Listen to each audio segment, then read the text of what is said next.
What drew me to photography was my love of travel, and I actually wanted to be a filmmaker. I went to the university to study film, but while I was in that program, I took a photography course, and suddenly I realized that my true love was the still image and the spontaneity, the serendipitous moment, just walking down the street, photographing whatever sort of caught my eyes.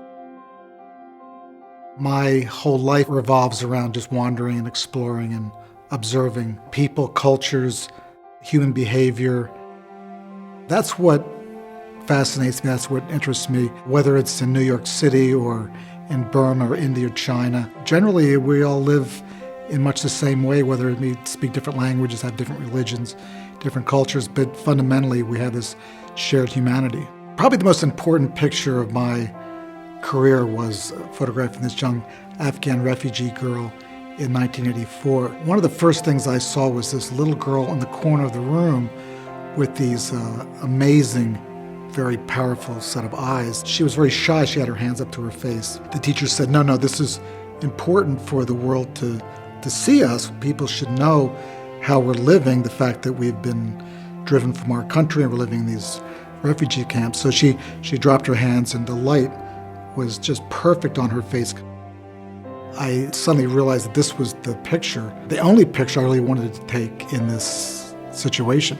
Ended up on the cover of National Geographic, and it's been important today as it was back when I first shot it. Photographers, people who care about photography, look at Epson as really the leader in print technology, and that's really the way I want people to remember my work, is through the prints that I've created.